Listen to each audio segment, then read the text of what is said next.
dropping gems. You have Sonya Ricky here, so you notice my co-host is not here, okay? Don't be alarmed. It's just business time. It's business time. And he's going to be watching. Hey, Mr. Wright. Yeah, special shout out to the co-host for all the shows. 2, 3, 4, 5, 6, 7. And now we are here at 8 and we are about business. So all that clinician perspective, and I am a clinician, that's not going to go anywhere. All of that hood perspective that's coming with the business, we got to get down to business. And I need y'all to understand that we are not playing any games, okay? All right, so welcome, okay? So we're going to talk about business registration today. Business registration. So we're about to get you ready to register your business, all right? Making sure, this mic is, making sure that we're registering your business. It's going to be so important for you to understand these gems that I'm about to drop, because it's going to be clinician business consulting gems, all right? Are y'all ready for that? Okay. So don't be, yes, I need you to get out your pen and paper, and I need you to make sure that you're writing these things down, because just like what we was just talking about in the previous show, it's going to be extremely important as we start to talk about the structure of your business, of the flow and the things that we need to do to keep moving forward, okay? All right, so the first component is structure. You need to understand the structure of your business, okay? When you are registering your business, is your business a sole proprietorship? Is it a corporation? Is it a limited liability company? Is it a cooperative? You need to understand which one it is before you register your actual business. When you register it, you will get information from the IRS about what taxes you need to file, what forms you need to file, and what you get is going to be very important, okay? Now, you need to know what industry it's in, okay? So this is the second thing. So whether it's retail, whether it's manufacturing, whether it's service, whether it's wholesale, whether it's agriculture, whether it's technology, you need to understand which category of industry you're going to be in. Now, you need to understand if it's going to be by size, okay? Micro business. Micro business is a small business. It's less than 10 employees. Now, a lot of people know me and a lot of people know Time for Change. And y'all know I have my clutch. I got like 6 people that I always have working around me. And then I have contractors because I need these contractors to work other things that I might have. So Time for Change actually is considered a micro business because I don't have more than 10 contractors. Or 10 employees that I pay taxes on. So we still considered a micro business, even though we wax and wane in revenue, we have business all over the place. When I developed Time for Change, I wanted to make sure that it was going to be a small business with big bite. A small business with big bite. Now, whether it was that or not, like now we have grown, right? And we have come to grow in size. We've come to grow in staff, right?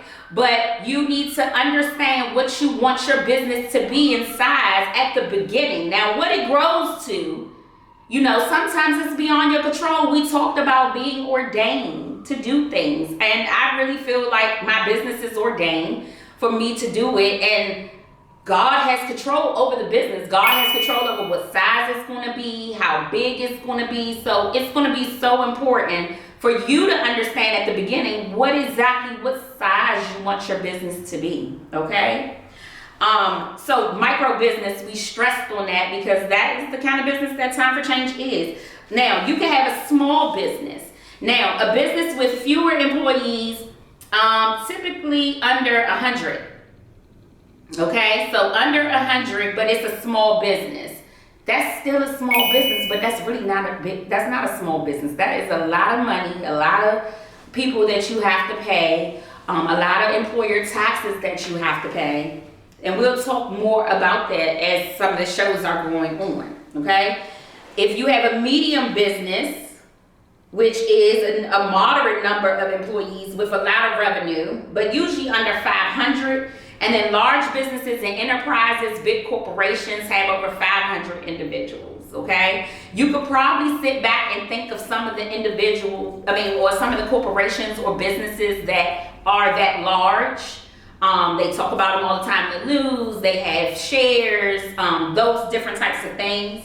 And then you have to decide if it's a private business. Are you developing this business and it's only going to be your business? I know a lot of entrepreneurs who happen to be African American, they own their business and it's their business and nobody else works for them. It's a private business. It's just something to keep them going. They like to do it, but it's theirs, right? Or is it a public business? Is it shares that people could buy into your business? I have a nonprofit and I can have board members, and the board members can own percentages of my company, but it's still a private company right now because my board members are majority family members, okay? So if you have a public business, then they own the shares. If it's a franchise, right? Y'all know of some franchises. I'm not going to go into the franchises. I'm not going to break them down, but you know some franchises. So if you know of some franchises, just think that that is a type of ownership, okay? A lot of people can own different franchises, but it's still some things that don't change about that business.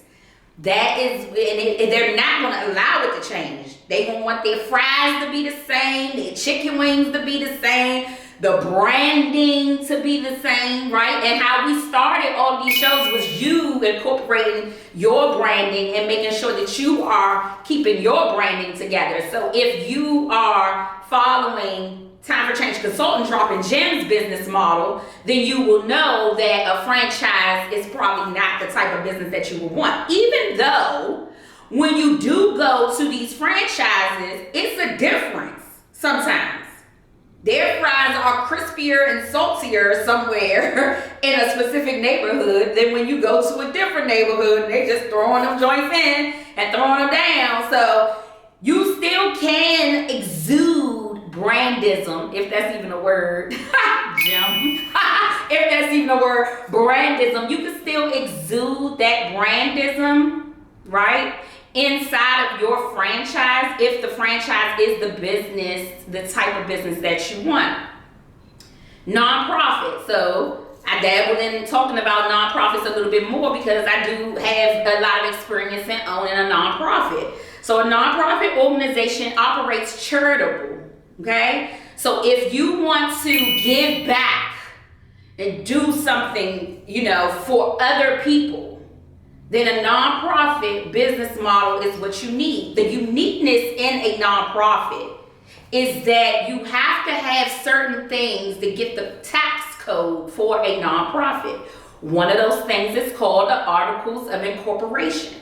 In your Articles of Incorporation, you're going to make sure that you are talking about what your agency is going to do, no matter what, to be charitable. Okay? So I have helped and supported people in writing Articles of Incorporation. It's going to be really important for you to write it correctly because the IRS can deny you. Just because you think that you got this grand idea, right? If you don't put the correct information into your Articles of Incorporation, you will not get the status code of a 501c3. So it's going to be very important for you to understand that, right? So you might want to get a consultant to help you with that if you don't know how to write Articles of Incorporation to make sure that you get the status of the 501c3. But nonprofits have all different types of statuses.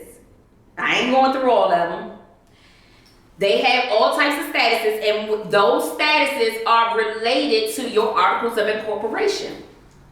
In a nonprofit, you have to have bylaws. You have to have a policy for conflict of interest because I own Time for Change, right?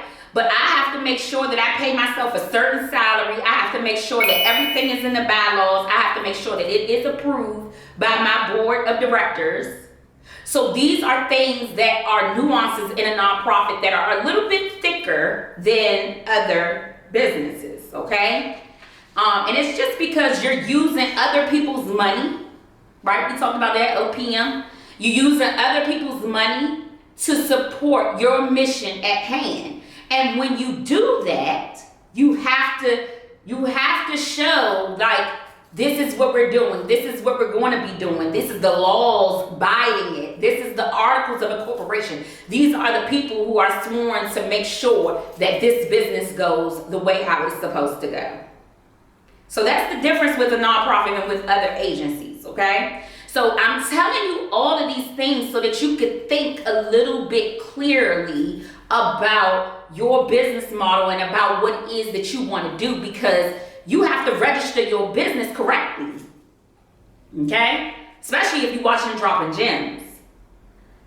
The next one, the fifth one, is by function, okay? So you can have business to business. When companies that sell goods and services to other businesses, so business to business. When I go into a store and I pick up some computers, but I'm buying it for Time for Change staff, that is a business to business. Okay? Is your business a business to consumer? Guess what? Time for Change does that too. It's business to help the people that needs the most help, the most vulnerable people in the city, around in the surrounding areas.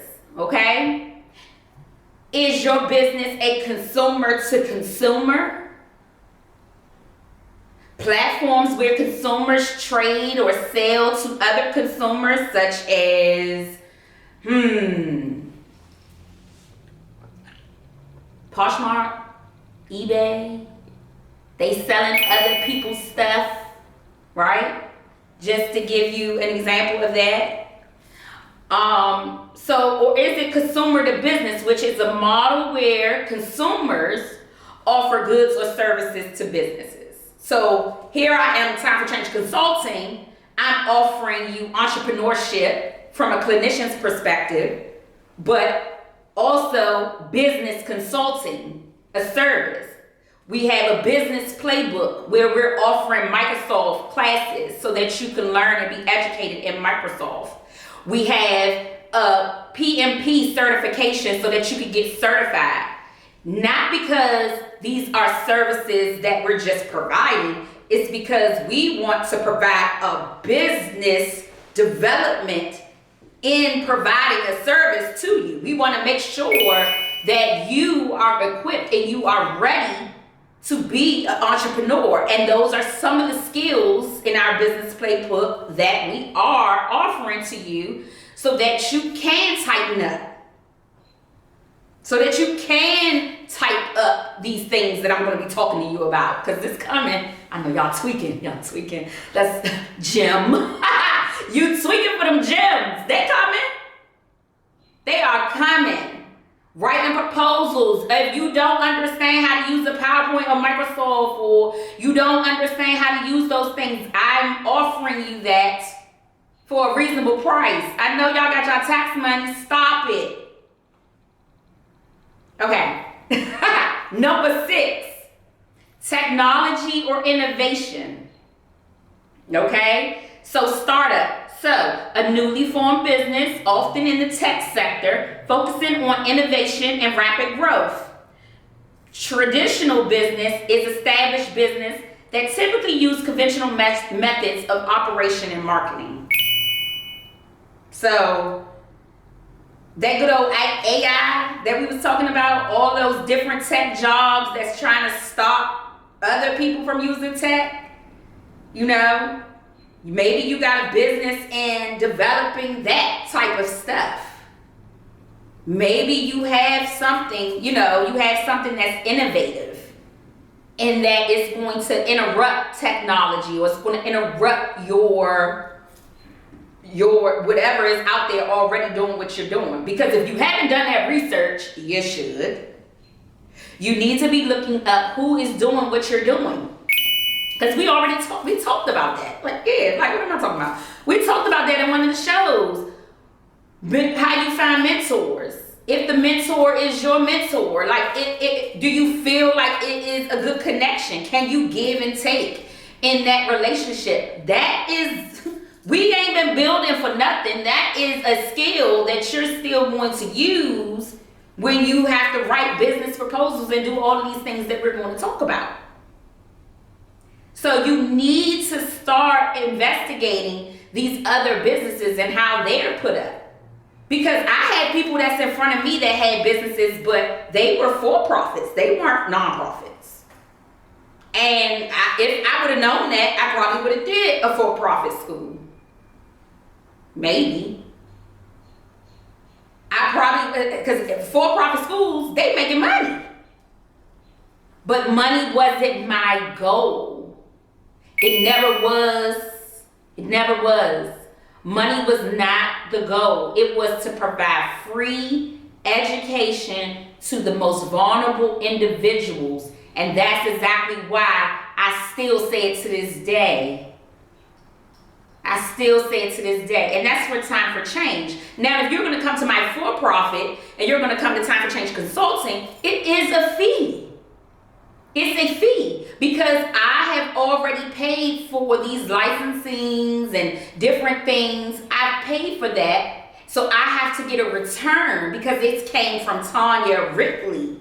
It didn't come from Time for Change. It's the difference.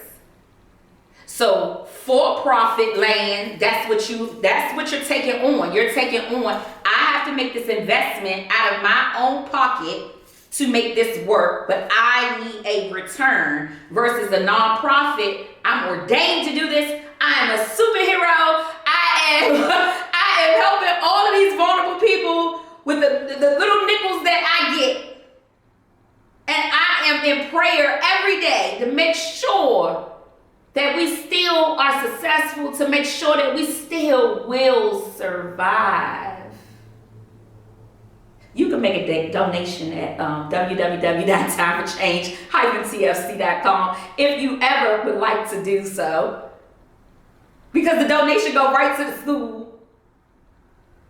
I have been audited every single year to ensure that the school stays, the funds stay in the school. What is built is in the school. I have had a salary for this long, just a regular salary that I cap myself because I can't go over. So I'm telling y'all this because these are things that you need to conceptualize and think about in the business beginning, in the registration of your business. You have to think through these things because like I said, I thought my business was going to be this big and big and just keep growing. I'm like, oh no. I need this type of person. I need that type of person. I need this type of person. So, but I still had the scope of what I wanted it to be. At least I knew. So that's why I'm coming on here about business. It's business registration. Like, how are you going to register your business? And then some of y'all are like, dang, I should have thought about that before I started my business. Yes. Yes, you should. You should have. That's the clinician perspective. We're going to talk about them thoughts. You had this thought and you thought it was a great idea, and now that I'm giving you the structure of the business registration and how it needs to be and how you need to spell it out, because this foundation is what's going to move you through the processes that I'm going to take you in. And Mr. Wright just can't be here, y'all. I just got to give it to you. I got to give it to you raw. And some of the things that I'm going to say is just going to be so much. It's going to be so much that you need to have your pen and notebook out and you don't need to be distracted. I'm just saying, I like it too. You know what I'm saying? definition in the business perspective, and as your business consulting, I'm saying get down to business.